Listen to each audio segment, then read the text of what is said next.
गुरुर्ब्रह्मा गुरुर्विष्णु गुरुर्देवो महेश्वर गुरु साक्षात् परं ब्रह्म तस्मै श्री गुरुवे नमः।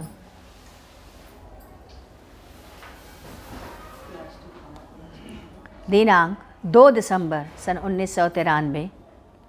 आज महिलाओं की गोष्ठी रही। गोष्ठी गुंजन द्वारा संपादित हुई।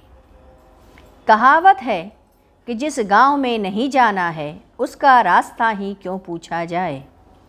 जब हमारे दृढ़ भाव हो जाएं, अमुक कार्य हमें नहीं करना, तो वह कार्य हो ही कैसे सकता है।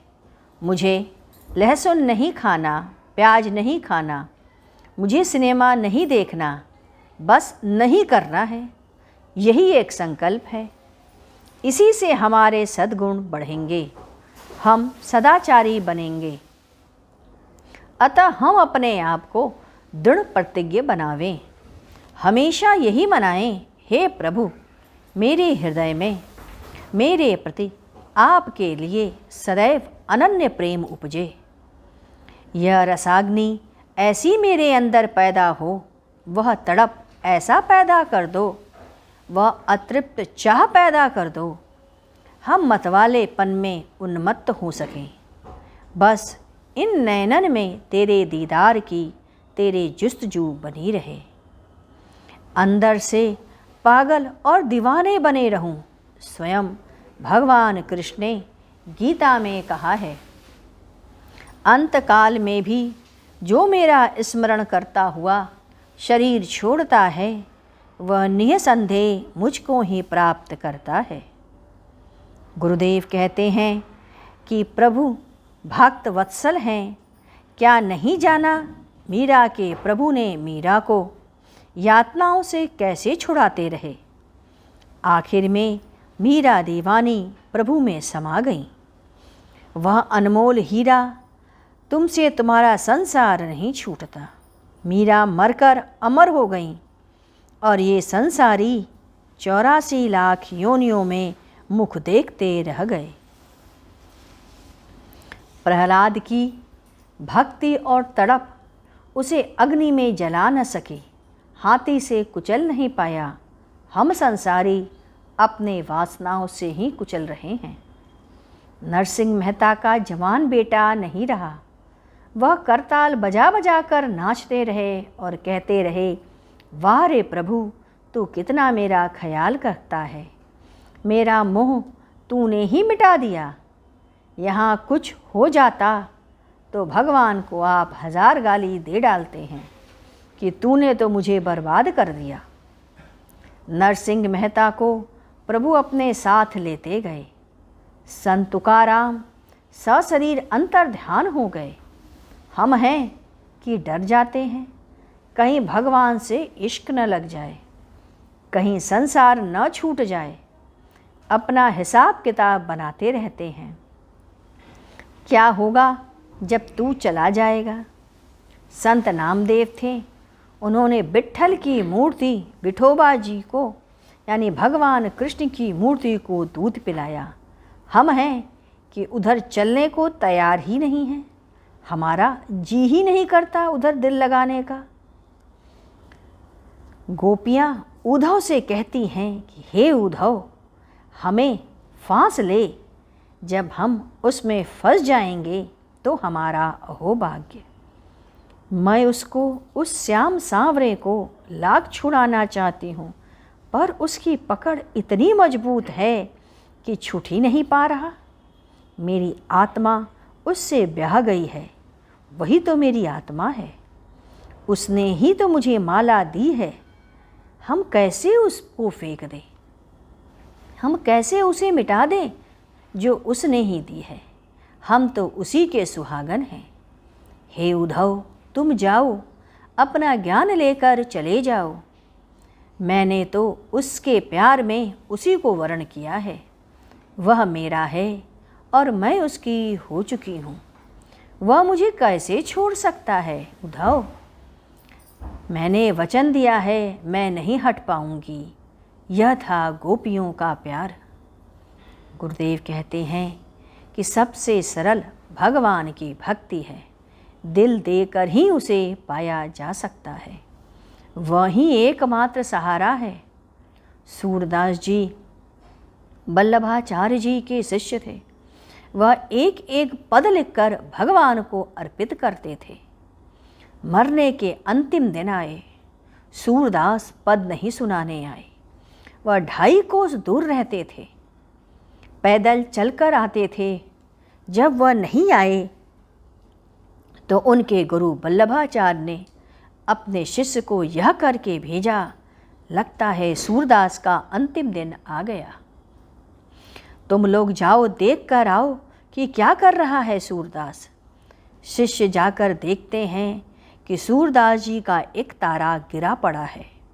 सूरदास निढाल पीपल के वृक्ष के नीचे पड़े थे, आखिरी सांस ले रहे हैं। शिष्य पहुंच गए, उन्हें उठाकर बैठाया।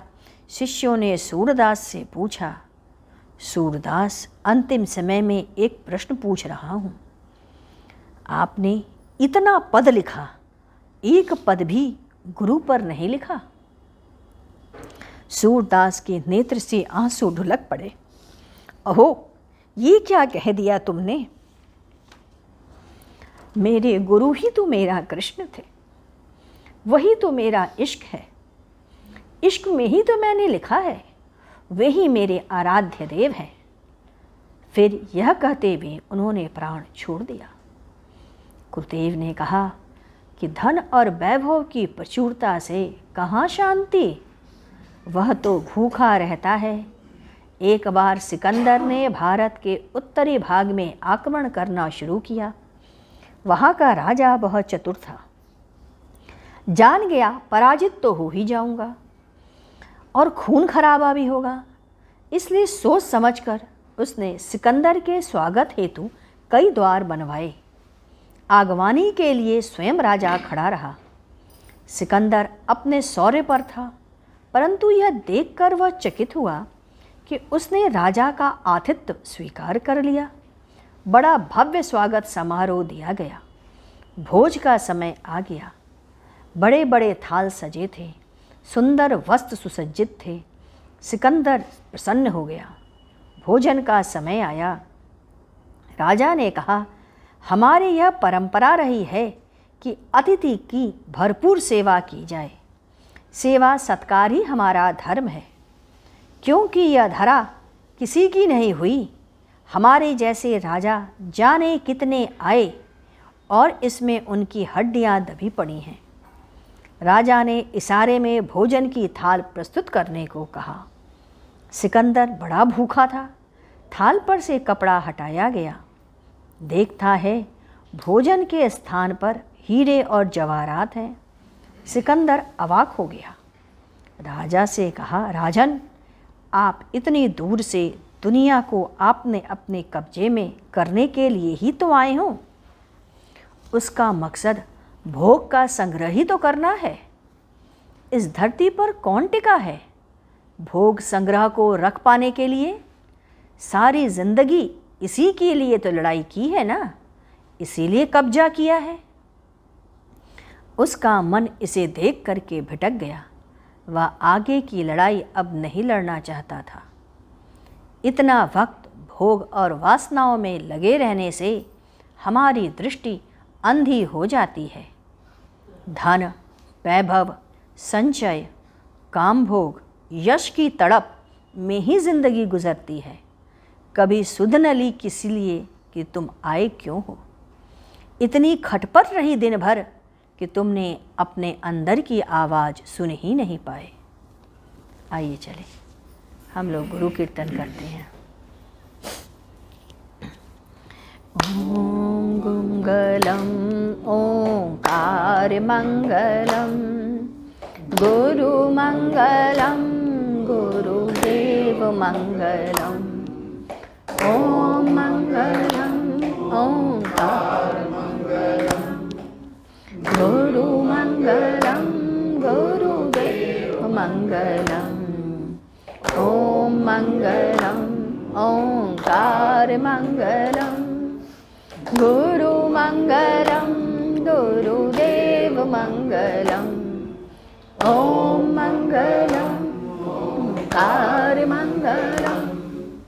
गुरु मंगलम गुरुदेव मंगलम। ओम मंगलम ओंकार मंगलम। गुरु मंगलम गुरुदेव मंगलम। ओम मंगलम ओंकार मंगलम। गुरु मंगलम गुरुदेव मंगलम।